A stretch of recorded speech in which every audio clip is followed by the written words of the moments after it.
Welcome to big news. నేను మీ గౌసుద్దీన్ షేక్. ఉన్నదే రాస్తా, చూసిందే చెప్తా. అది ఒక ఆధునికమైన ఎయిర్పోర్ట్, విమానాశ్రయం 30 ఎకరాల్లో విస్తరించి ఉంది. ఛత్తీస్గఢ్లోని రాయ్పూర్లోని వివేకానంద ఎయిర్పోర్ట్ సంగతి చెప్తున్నాను. అయితే ఆ ఎయిర్పోర్ట్ నాదంటూ ఓ రైతు కోర్టుకెక్కాడు.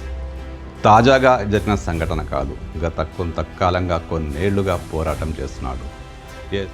భూమి తన పూర్వీకులేదేనని, చట్టబద్ధంగా అది తనకే దక్కాలంటూ, దీనికి సంబంధించి 3,500 కోట్లు నష్టపరిహారం ఇప్పించాలంటూ ఓ రైతు సుప్రీంకోర్టును ఆశ్రయించాడు. దానికి తగ్గట్టుగా ఒక్కొక్కటిగా ఆధారాలు అతనికి అనుకూలంగానే లభిస్తున్నాయి.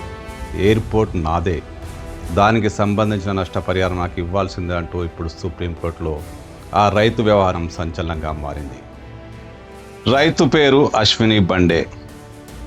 ఆ ఎయిర్పోర్ట్ ఏరియాలో ఉన్న భూమి మొత్తం తనదేనని, ఎప్పుడో 1942లో రెండో ప్రపంచ యుద్ధ కాలంలో బ్రిటిషర్లు ఆ ప్రాంతాన్ని ఒక ఒప్పందం ప్రకారం స్వాధీనం చేసుకొని నెల ఇంత అద్దె చెల్లించాలనే ఒప్పందంలో భాగంగా ఆ ప్రాంతాన్ని స్వాధీనం చేసుకున్నారని, తర్వాత కాలానుగుణంగా ఆ ప్రాంతం క్రమక్రమంగా ప్రభుత్వ రికార్డులోకి చేరిపోయిందంటూ ఆ రైతు బాధిస్తున్నాడు. దీనికోసం గత 20 ఏళ్లుగా ఆ రైతు పోరాటం చేస్తున్నాడు. ఇప్పటికీ 20 కోట్లు ఖర్చయిందని కూడా చెప్తున్నాడు.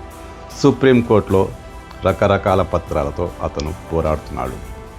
ఇటీవల అతనికి ఆ భూమి తన పూర్వీకులదే అన్న ఒక డాక్యుమెంట్ లభ్యమైందట. దాని ఆధారంగా సుప్రీంకోర్టులో ఫైట్ తీవ్రతరం చేశాడు. ఒక ఎయిర్పోర్టు నాదే అంటూ సుప్రీంకోర్టును ఆశ్రయించిన ఈ రైతు వ్యవహారం ఇప్పుడు చర్చనీయాంశంగా మారింది.